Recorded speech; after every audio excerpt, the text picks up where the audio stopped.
Okay, well, that's just funny. There you go, Nick. That's how you zoom out. How was it compared to the book? Divergent. Get it? Okay. We're out of Divergent. Okay, so my original plan was to finish reading the stupid thing, because I got maybe like 3/4 of the way through and got bored and stopped reading it.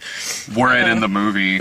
When she was like practicing not being scared in a divergent way, but being scared in a dauntless way. Oh, okay. It's boring as shit, and they made out, but then they got mad at each other, and it just bored me. From the movie, apparently it gets interesting like minutes after that, so maybe I should check it out. But the new Discworld came out on Tuesday, and that took precedence. So I didn't finish it, but for the most part, I mean, they changed a couple things from what I can remember, but yeah, for the most part, it's pretty similar. So did you like it? Yeah, it's alright. Movie. Honestly, like... It wasn't as bad as I expected it to be, honestly. This wasn't terrible. Like, I mean, granted, we're now living in a post-reviewing a Tyler Perry movie world. This is true. So, we're gonna be so much more lenient from now on. Well, like, there were definite mockable parts, but I was invested in the ending. You know, I was too. Like, I have my fair share of problems with this movie, but... I was still relatively curious about where it was going. It's a reasonably well-acted film. It's even fairly well made. In terms of, like, the modern-day knockoffs of the movies that are being made because The Hunger Games is popular, whereas before it was movies being made because Twilight was popular. In terms of, like, that cluster of movies... This really wasn't bad. I didn't like it as much as I did The Hunger Games, but this is way better than The Host. And from what I've heard, this book series gets better. Does it? Yeah. Then I hope it does fairly well, because if they do make a sequel to it, I won't be dreading it. I mean, it isn't something I'd run out and see right away, but for seeing it because of the website, I won't be dreading to go see it. I'm drawing the comparison because I'm dreading the third Hunger Games spider. Oh. I saved you. I'm sorry. That threw. I thought that was like some car game that you play. Like you see a spider. You see a car with half a headline, just spider. Yeah, I thought that like you were trying to honk the horn. Like, oh, spider. No, I was just killing a bug with my bare hands because I'm a manly man. Oh, it's all over the steering wheel. So I couldn't decide whether to call this movie Thigh Gap the movie. Yeah. Or I noticed that too, actually. That is the most obnoxious new lady anorexia causing trend. Since, I don't know, like visible collarbones. But yeah. Like okay, so for those of you not familiar with the thigh gap phenomenon, it is very in right now. For women, instead of like their thighs touching where the vag starts, for there to be like a noticeable gap and then like a little bend where the vulva lives, so that you look like you're basically on like spindly little fawn stilts instead of actual human being legs. I learned all this from the Colbert Report the other night. Oh, did they do a report on it? Yeah, he did. He said it was because they wanted to look like SpongeBob. Exactly. So she's, whether, by dint of really good genetics or, starving herself to death, she's basically like, she's on SpongeBob legs. Yeah. And they've got her in like these really tight little black leggings, which isn't helping. So either that or jumping off of High Stuff, the movie. Yeah. Like, I'm glad you mentioned that, because I noticed, I didn't really think anything of it, really, because I kind of wrote it off as like, well, I just saw that episode of Colbert, so maybe that's why I'm noticing this. No, it's Thigh Gap, the movie. Okay, yeah, all right. I'm glad you said something, because I was really noticing that. And, oh yeah, in terms of heights, because dude in the movie is like, he's a movie afraid of heights, in that, like, he can still climb tall shit, he just sweats about it. Like, I'm legitimately afraid of heights, and like, fuck you, I'm not climbing 30 feet up of a goddamn Ferris wheel. Well, Brad, he's dauntless, is the thing. I would, yeah, that's not me. I wouldn't be that. She shins up a Ferris wheel at some point. They're like, hey, let's take the shortcut back, which is apparently climbing the freaking Hancock building and then zip-lining to their secret lair. I actually thought that was a really good scene. I would have done that. I wouldn't have, but like, it looked fun. Yeah, I don't have a problem with heights. Yeah. I mean, but like, but at least in that scene, I was like, that was really well done. Like, I thought that was a fairly cool scene. Mm-hmm. Unlike, when they're climbing up that Ferris wheel and like my palms were sweating. I'm like, no, fuck this, no. You're afraid of heights, like, my ass. It's like, okay, this is far enough. And she's like, no, come on. She's like, you're afraid of heights, aren't you? And he's, yeah. I'm like, no, you're not. You're still climbing that thing. He was afraid of heights. He just wasn't crippled by fear of heights. That's my category. Which I think then. was like. Excuse me, I seem to recall from the book, the main thing about 4 is that he's incredibly good at overcoming his fears, whereas Triss is kind of just fearless. Yeah. Or stupid.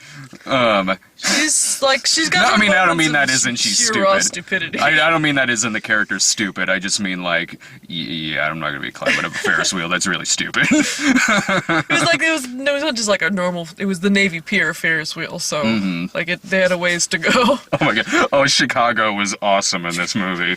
Like there were parts where I was like, oh, okay, yeah, I recognize that, and that seems about right. And then like you get past the border fence, and apparently they raised Oak Park and built a cornfield. Yeah, there is nothing outside of downtown Chicago in this. When you look outside downtown Chicago, it looks like the area between Springfield and Chatham. It looks like they're looking at fucking Pleasant Plains or something. Like it's it's Chicago. Chicago's the only city in Illinois. Beyond that, it's just corn, according to so when they're looking out there, like the monsters live out there. I'm sitting there just like, in Downers Grove, like what? My theory is that like while all the other factions are like butting heads and trying to murder each other, Amity's fucking out there. He's like, right on, brother. We're just gonna be, making cornfields as far as we're just making corn, and playing the bongo. Because if it's not in downtown Chicago, everyone's a corn maker. Yeah, aside from like the manual labor, Amity would be my faction.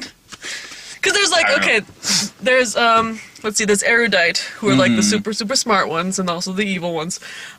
Spoilers. There's spoiler alert, the intelligentsia are out to get the working classes. There's Candor, who's the like truthful to a fault group. There's Abnegation, which is like the selfless group that runs the government, which is what the main character's from before she moves over to Dauntless, which are the fearless ones, and also like the soldiers and also kind of morons. When they're jumping out of that damn train, I'm like, it seriously looks like that part of Bad Dudes where the ninjas just jump out of the L train out of nowhere. That's what it kept reminding me of every time that happened. Everyone's like in line, waiting calmly to get into their buildings, and you hear like bam, bam, bam, yeah, and then they just come rolling out of the L train. It was like, yeah, Bad to the Bone easily could have been playing during this. Like, it was weird, and that's how it introduces these characters, is they just hop on board hop off of a moving L train. It looks like they just jumped off from like Broadway or something. Like, there was a point where they were like running down the street, and all of a sudden this song starts up, and Brad turns to me, he's like, "Is this a musical?" I know. And we both just started doing the snaps. It's the first time where I was ever going to lead over to you and go, "Is the book a musical?" Well, yes. You hold it up to your ear. So it's The Hobbit. I guess. Well, there's musical numbers in that, isn't there? With The Hobbit? Yeah. I don't know, I thought there's Tom Bombadil is like a singy guy in the first Lord of the Rings book. But Alex has tried to get me to read that series several times, and each time I can't get through it. Oh, then you'd love the movie. The problem is like the first 20 pages these are all the 40 different kinds of hobbits that exist in the world, and I'm like... Yawn. No. Give me Gerald's Game. Much better. Gerald's Game has its slow bits. Basically, whenever I go back to, yep, still tied to a fucking bed. But at least I'm not reading about 40 different kinds of hobbits. So many different kinds of hobbits. My thing with this, with this movie is it was really a lot of the acting that was keeping me interested in it, and even the lead character I thought was perfectly likable. It was nice having a lead character in this that was more or less fairly competent. Yeah, she were bad. I thought the chemistry between her and 4 was a little clunky at first, but they grew on me. Yeah, I mean he's pretty He's pretty wooden in this, but he didn't piss me off. See, he came off as wooden at first, and then like it evolved into taciturnity. Yeah, it did, but when they had him hooked up there at the end where he was deliberately acting like a robot, he wasn't acting that much different than he... Yeah, he was... I mean, he wasn't like Liam Hemsworth territory, but it didn't piss me off or anything, but he was one of the weaker things about it. But it really was a lot of that was carrying me through this movie, because the situation itself, I was sitting there like, why is this society like this? Like, and it was... I was like, these people seem smart enough to realize that this is really stupid. Like, okay, I get it. It's about conformity. It's about, you know, her independence, stuff like that. But who made society like that? Like, I get it. I assume that they're gonna explain it in like the later books. Because in this movies. Yeah, I hope so. Because in this, I was sitting there like, this society seems like it's run by people who should know better. Like, it doesn't seem like it's that far off from now. At least in like the Hunger Games, like that society is run by fucking madmen and insane people. In this, like, yeah, Kate Winslet's, like, bad, but she doesn't, I don't know, like, when she was talking about this, about, like, how she wants to kill all these Divergents, I'm like, the whole time, I'm like, why? Well, she's diverging herself, so I have to assume it's projection? Because, like, her whole thing was, like, human nature needs to be eradicated because it's the root of all evil, and you are, by, you know, diverging from the norm, you are, you know, being human natural. But she was diverging from the norm by changing the status quo, and she was all against changing the status quo, so, like, she's supposed to be erudite. I would have figured she'd have a more intelligent argument than that. I don't know. Who, me? No, her. Yeah, yes. Sorry, I was lost in my own thought for a second. Yeah, because in this, given that it doesn't seem like it's that far off from now, like, I would buy things going this much to shit, like, if it was, like, if we're in levels of, like, Zardoz future. But in this, like, yeah, it seems like it's after a post-apocalyptic event, but their technology is far superior than ours is now. It's like a mixture of post-apocalyptic and, like, I don't know, 10 years from now without the apocalypse. So when they're talking, so in this, it's sort of like if you were at like a high school and like, here's the cool kids, here's the jocks, here's the nerds, here's this group over here, and if you don't conform to any one of these, we will kill you. Really? Why? You kind of said before we even got into the movie that you thought it was going to be a metaphor for the whole high school experience, and I think probably that's what they were going for, which is why it doesn't make much sense on paper. Or going off to college and stuff like that. Strained metaphor. Yeah, like, I want to be with the cool kids, I want to leave home. I mean, that's just from reading the plot synopsis, that was the vibe that I got from it, and seeing it, yeah, that's still the vibe I got, but I never really understood, like... Yeah, I didn't think it was so much going away to college, I think it was more like, you know, getting in with the bad kids, or, you know, even more so going to, like, high school and forming into, like, the little cliquey groups. I think, however, that this whole, like, factions group was orchestrated specifically so that the main four factions would just murder each other, and then Amit would be like, oh man, bummer, and then just grow crops and play the bongos until the apocalypse. I can buy that. It makes sense on paper. Yeah, I can buy that. I thought the casting of, what's his name, Miles Teller. Which one was he? He was the guy who played the douchebag bully. Oh, the doughy-looking dude? Yeah, that was not very good casting. I think they wanted him to not look very attractive. For me, at least, he was recognizable because, like, there are two characters. There's Al and Will. Yeah. Did you get that? That those were two different people? Yeah. I got it, like, because I thought, oh, okay, they combined it into one dude. No, they left the two characters separate. They just cast freaking identical twins. I was having a hard time with that, too. Like, but it didn't really take me out of the movie, because I really didn't give a rat's ass about those characters, so they were just right-off side characters to me. Yeah, sure, I had trouble telling them apart, but I didn't really care. See, because, like, in the book, as I recall, Al is, like, this huge kind of doughy guy that's all, like, just sucks at everything across the board. Whereas in the movie, it seemed like he just kind of showed up. Yeah, he was there. Like when she takes off the mask, when he tries killing her, and he takes off and she takes off his mask, I couldn't have told you who that was. Yeah, I thought it was Will. I'm like, what? Oh, that sucks. Yeah. Which. Well, real quick though, like they cast Miles Teller as this kind of bully type guy, which is sort of like if you were to see John Cusack play a bully in something in the 80s, like John He was doing his best.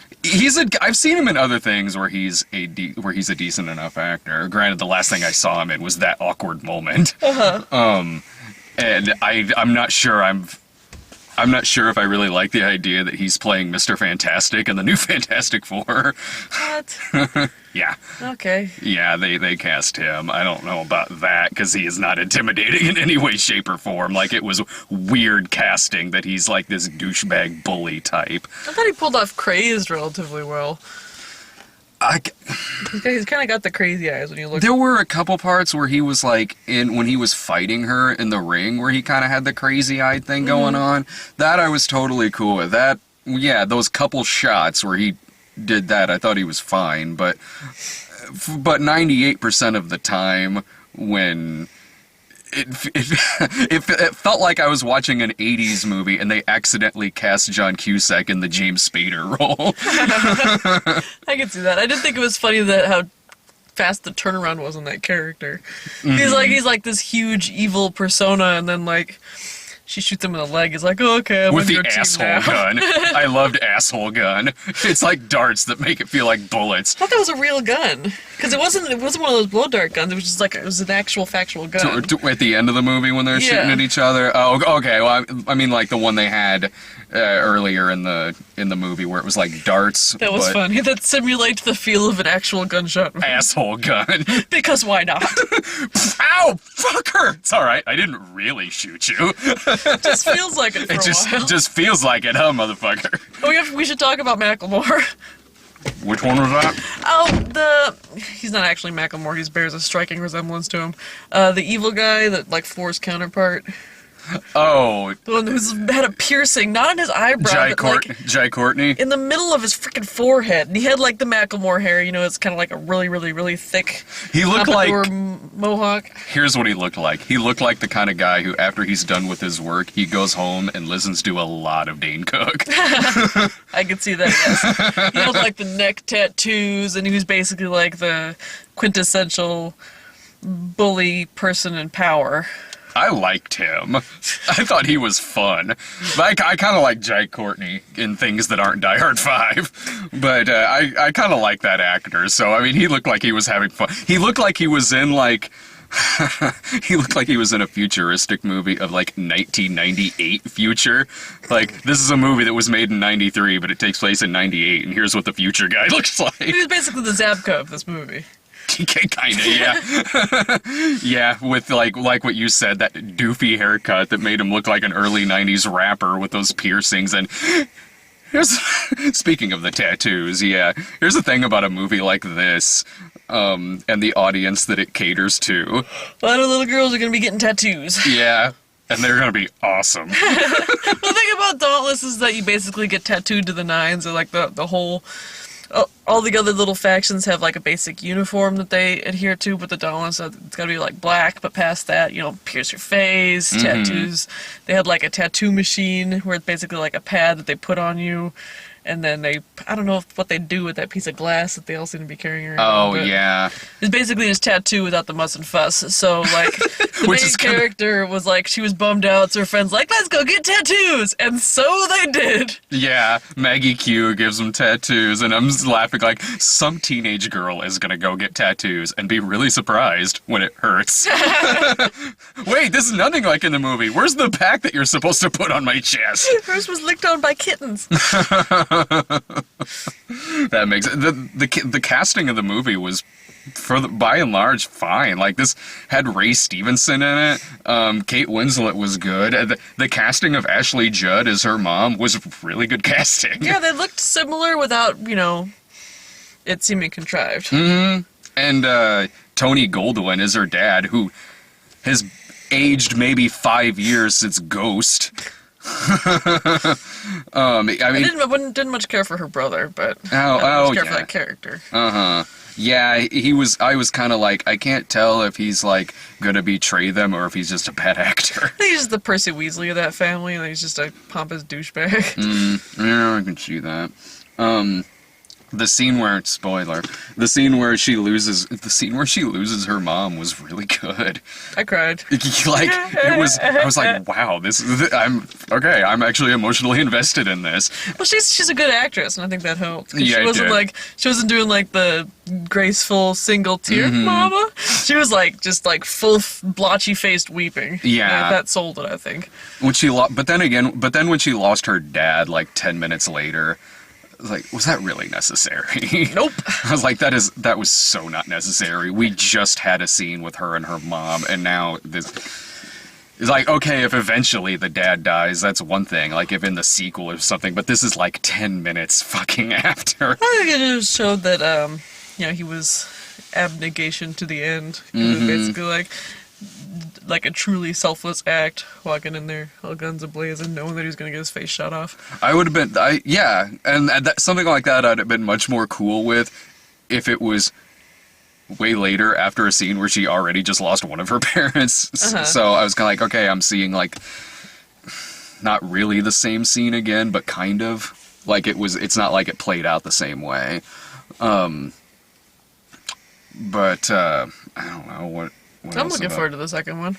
I mean, I'm not raring. I'll probably get the book and read that. We had a really crowded audience, but... Yeah, those girls were too misbehaved. There were some funny parts, and I thought that they were overreacting to those, but there was a couple points where they that was funny. Yeah. So there's like the part where for the love interest boy, she asks him if she can see his tattoo. And he takes off his shirt because it's just like it's this full back thing, and someone in the audience over here goes, "Ooh, yeah." I think it got hot in here. We were seated all the way in the back. Like I texted her earlier and I was like, hey, come to think of it, we should probably show up early. I was like, and we did. And yeah, I was like, we should probably, because I was remembering back, I was like, wow, even when like one of these kind of movies bombs, it's still crazy crowded, like on the first night, especially at a pre-screening like this. We were at the Host, and that movie bombed as shit, but it was still like fucking crowded when we were at that. I think the same way with Mortal Instruments, like of course the Twilight movies, but Mortal Instruments was like really crowded, and I don't think that did very well. And Beautiful Instruments, I think that was Beautiful Creatures. Or Beautiful Creatures. Yeah, I'm combining the two. Twilight Instruments. Mortal Potter. The Hunger Potter. So I watched that movie. Mortal Potter. But what was I gonna say? Oh yeah, I'd rather be in the way back than like with my face mushed up against the screen in the front. Oh god, me too. So it weren't too bad. And since we were in the back row, we were surrounded by like the grown-ups. So we were in the parent section. Some degree of like squealing and cooing, but it was like off in front of us. So it was way in front of us, and we got stadium seating here. So sitting in the far back isn't like sitting in the very back row of like a regular seating theater where it feels like you're just at home watching television. I think the last time I saw somebody sit in the far back like that, it was when Dave went to go see Peoples. But alone in the theater, seated up in the corner. Not even in the middle. He was in the corner at the top of the stairs. In the seat that's like facing the stairway. So he's seated on that with his feet rested on the armrest of one of the chairs in front of him. Hey, man's gotta be comfy. No, it was like when we were at the fucking Tyler Perry movie. And so less so about comfort and more so about expressing your distaste through body language. Yeah. Fuck. We're in this Let's together. do our reviews like that. I used that as the thumbnail last week, where I'm just, fuck me. But yeah, I think it's worth like a solid. I think it's worth a solid rental, to be perfectly honest. I mean, I did like how This movie didn't have a lot of the same problems that I had with, say, like, Ender's Game, where I was watching Ender's Game and thinking, like, this feels like there's a lot of shit cut out to get it under 2 hours. Even though I hadn't read that book, like, I could tell by watching it that, like, wow, this seems really goddamn rushed. This movie, yeah, it's kind of long. It's like 2 hours and 20 minutes, but it does use that time to really build up this group of people, to really build up these characters and their relationships. But the book was kind of heavily padded with Ender's Game. It was so dense with information, and like, since the book was supposed to take place over several years, the movie took place over like a week.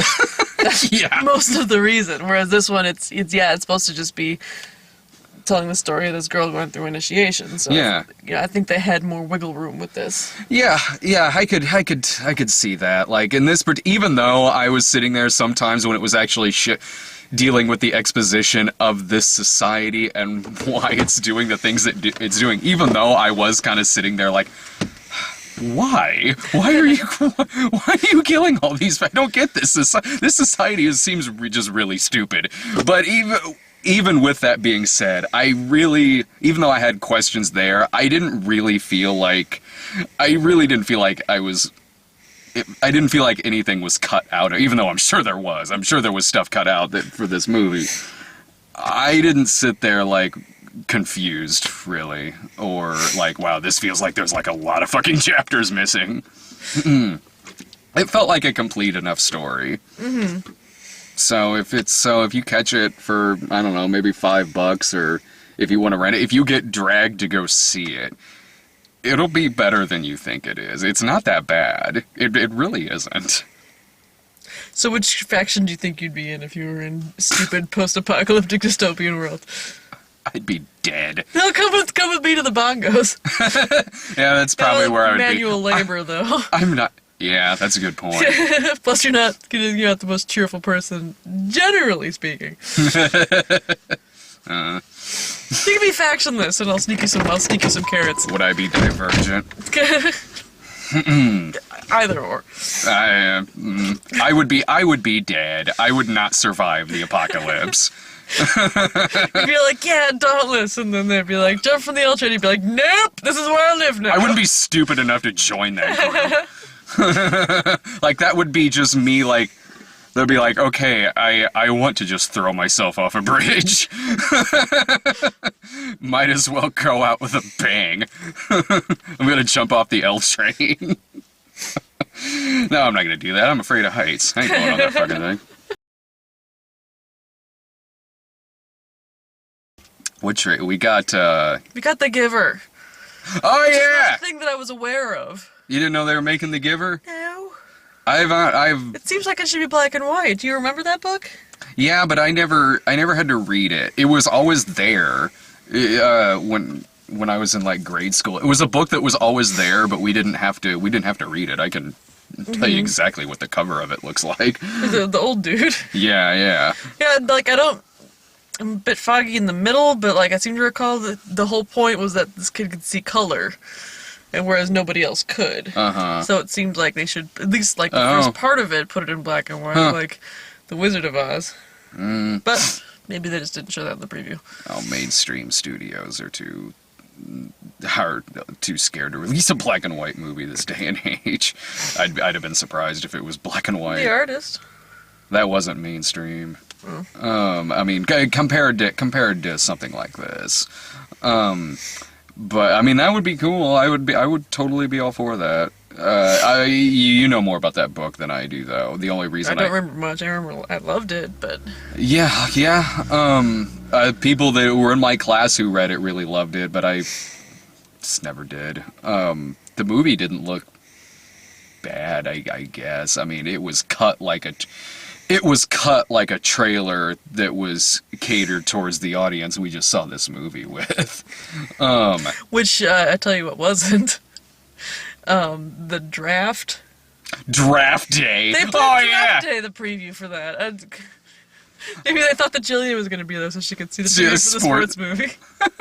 Jillian, I got a great gimmick for you. What? Sports movies. What? I don't like sports. Why that? Why sport? I don't like sports movies. You raise a good point. Because Dave and Brian love Tyler Perry. I see what you're saying. Me and Dave love the concert movies. Yeah, getting the book movies, I kind of got off light. Some of them were bad, but some of them were good. Some of them are mediocre, like this one. Yeah. Although, of course, the audience in there did still, like, laugh at the really stupid jokes in Draft Day. Like, oh, it's funny because the old lady's on Twitter. And she's chastising her old son because he doesn't know what Twitter is. That's Jillian. You lean over to me, you're like, I am not going to that. That's Jillian territory now. We got, The Fault in Our Stars, because Shailene Woodley.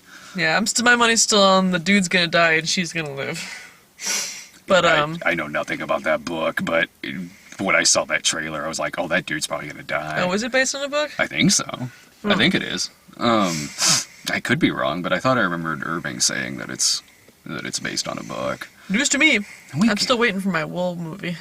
Your what? There's a science fiction book that they keep saying that they're going to make into a movie that's a lot more interesting dystopian-wise than this one was. Never mind that. We got Purge 2 coming up. Okay, Purge 2 I'm seriously psyched for. I am so excited for Purge 2. I will write the book Purge 2 so this movie falls in my front. We gotta see Purge 2. We saw the first one.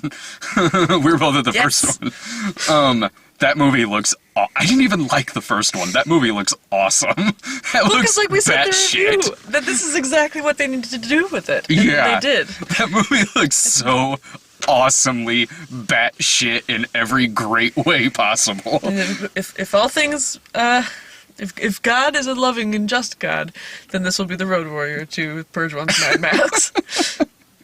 And I liked the first Mad Max, but yeah, I mean, of those three movies, yeah, Road Warrior's by far and away the most beloved of all three of them. I still haven't been allowed to watch Beyond Thunderdome. Oh, Beyond Thunderdome? Yeah. I didn't like Beyond Thunderdome when I was younger. Everyone either loves that movie or hates it. Yeah. I hated it when I was younger. I would probably watch it now, and I would probably think it was okay, considering how much bad stuff I've seen between seeing Thunderdome and now. I would probably watch Thunderdome and be like, okay, I really don't like this as much as the other two, but considering I've seen some shit now, like this isn't that bad. It's got a good theme song. Oh, the music in this movie I thought was pretty good. I was gonna try to make up a theme song, but I got nothing. To this? No, to Thunderdome. Oh, We Don't Need Another Hero, the Tina Turner song? I was gonna guess Thunderdome to the tune of Thunderball. Like Thunderdome. Thank you.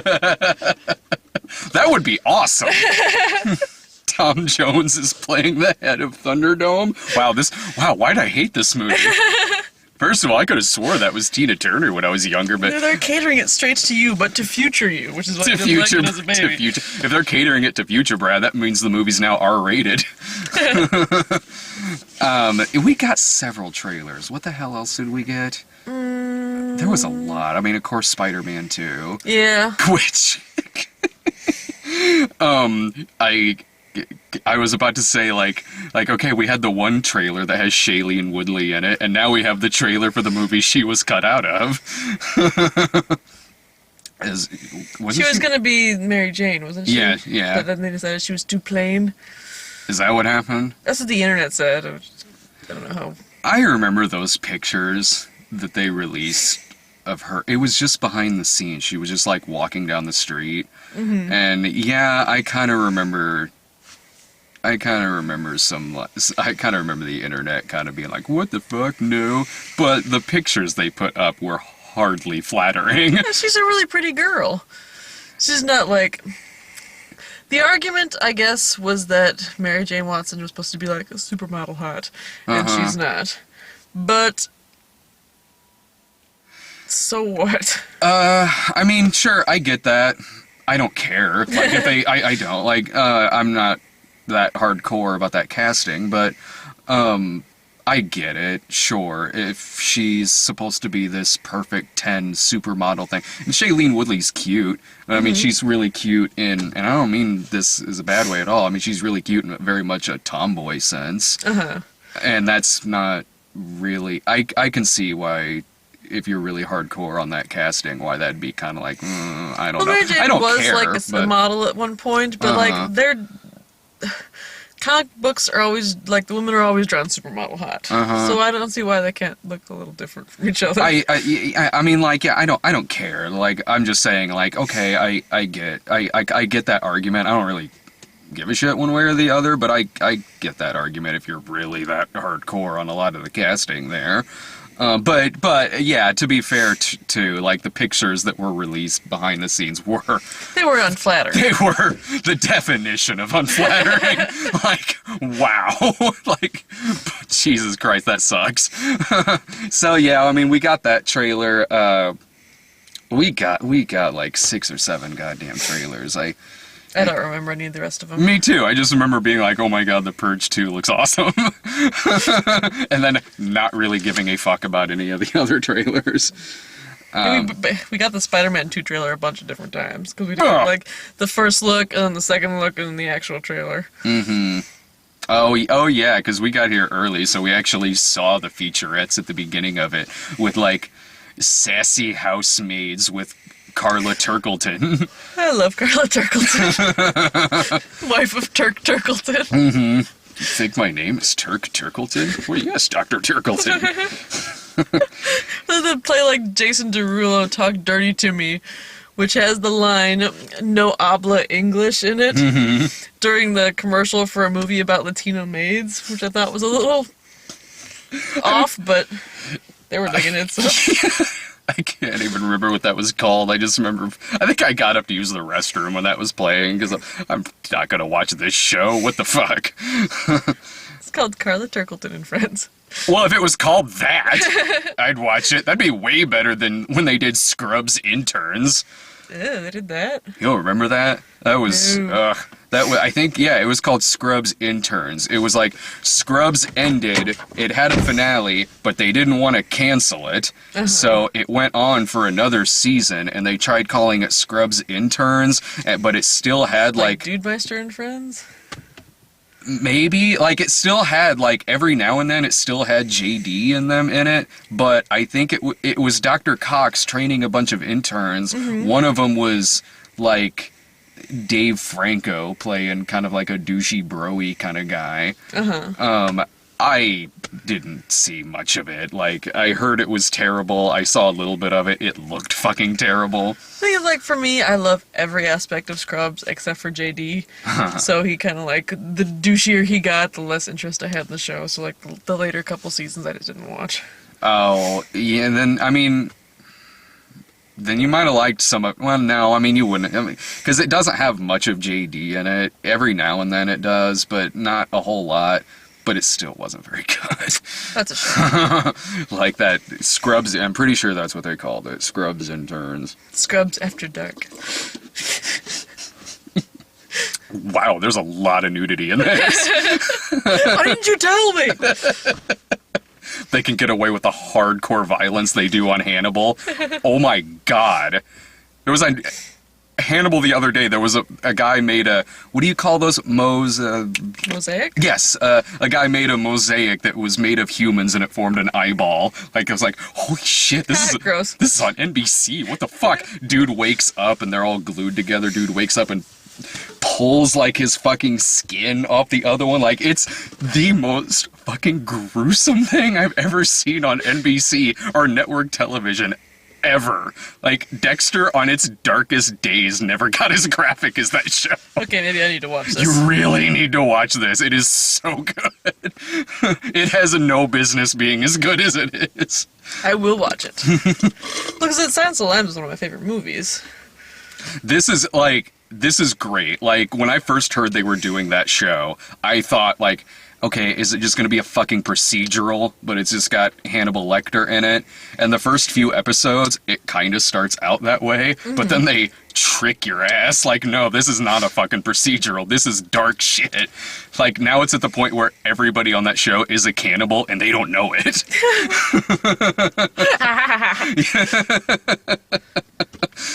What movie did we see again? All right, Hannibal, sorry. Any final thoughts on Divergent? I kind of want to watch Hannibal again.